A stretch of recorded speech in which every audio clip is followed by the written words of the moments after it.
Hey everyone, I'm John and this is Woodshop Junkies. In this video I'm going to be making an attachment to my router fence that I made in my previous video in the hopes of producing a neat and accurate finger joint.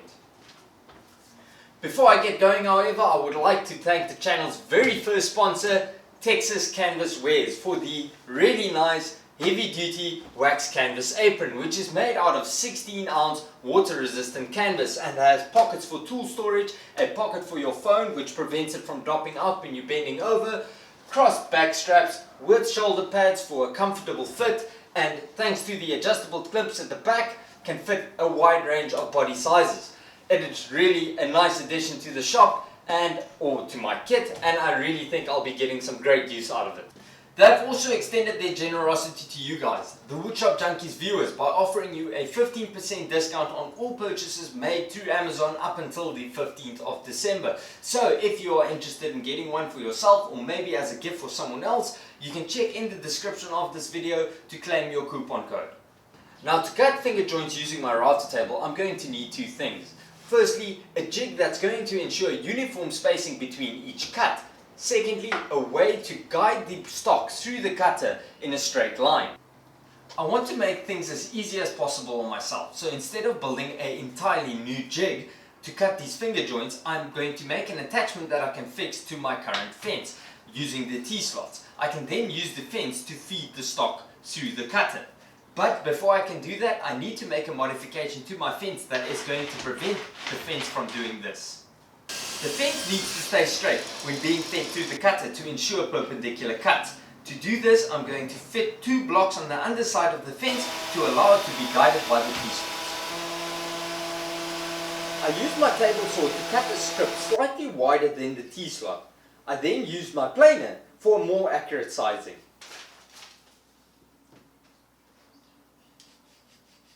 I made the strip much longer than was required, so it would be easier to handle when cutting and planing.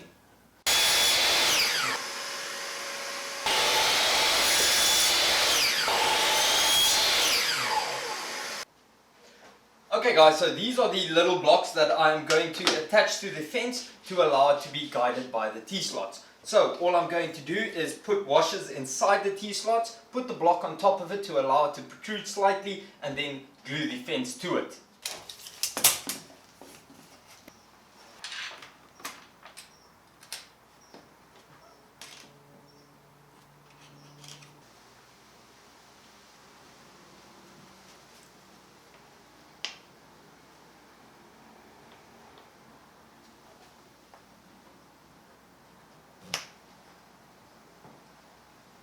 The most important thing when attaching the blocks was ensuring that the fence was at a perfect right angle with relation to the T-slots. To ensure adequate pressure while the glue was curing, I simply tightened the butterfly nuts that I would normally use to set the fence. Okay guys, so while I wait for the glue to cure, it is a quick drying glue, but while I wait for it to set properly, I am going to get on assembling the attachment that I'm going to be adding to the fence, which is going to give me the ability to cut those accurate finger joints. I sized up a piece of MDF to act as the base for my jig. I then also cut another pine strip that will be attached to the MDF in a way that will allow me to set the spacing of each cut when making my joint. The strip was sized to match the bit I was going to use to make the joint.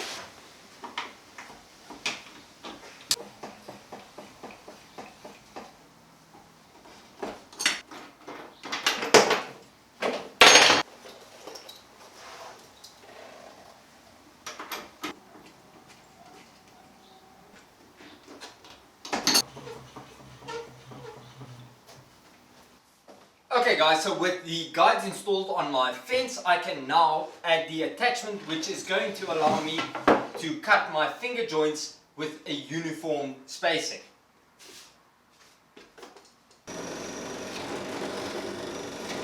I used the depth stop on my router to set the bit height to the thickness of the wood I was going to be joining.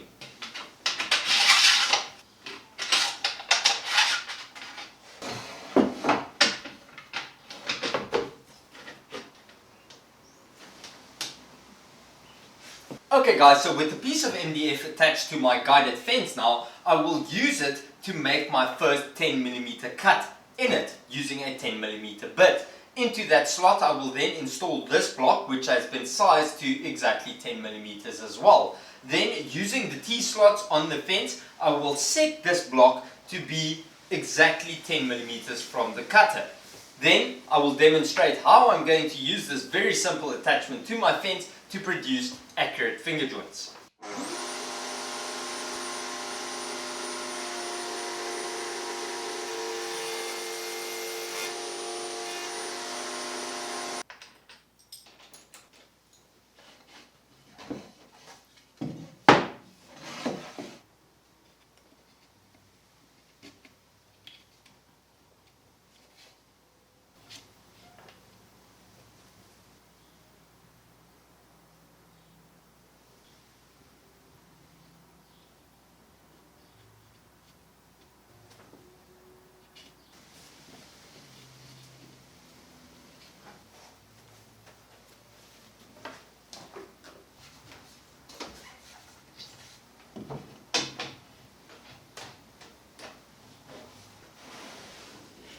Okay guys, so with everything assembled now and my attachment added to my fence comes the tricky part. I need to set the spacing between the cutter and the block to be exactly 10mm, the same width as the block and the cutter. This will give me the ability to create my positives and my negatives for the finger joint at exactly the same width and hopefully make a good fitting finger joint. To give me a reasonably accurate starting point, I use the remainder of the pine strip to set my spacing. Okay guys, so with the spacing set, I'm ready to try and make my first finger joint. I do suspect that there is going to be some degree of fine tuning required, so I'm going to try and make the first one using these two pieces of off-cut wood I have laying around my shop. So the height of the cutter I set at the exact height or slightly more than the planks I have that I'm going to test it with. If it's not good enough, I'll try it again until I get it right, and then I know I can use it to make my actual joint.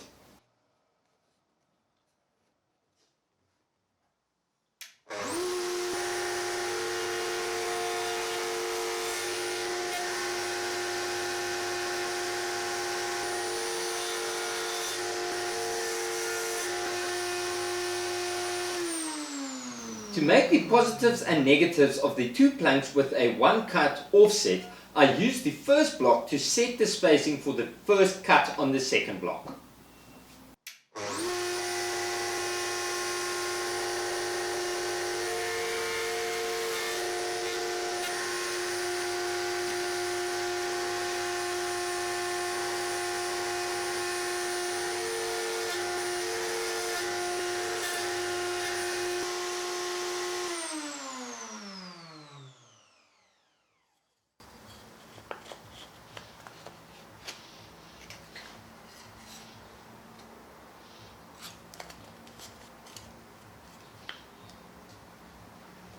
And that is that, guys.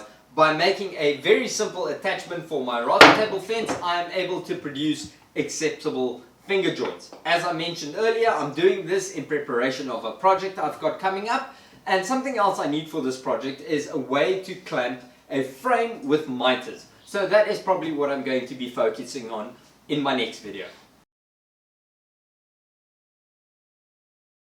And that's it for this video, guys. The finger joints work and I'm quite happy with the result. Once again, a big thank you to Texas Canvas Wares, and also a big thank you to you guys for watching.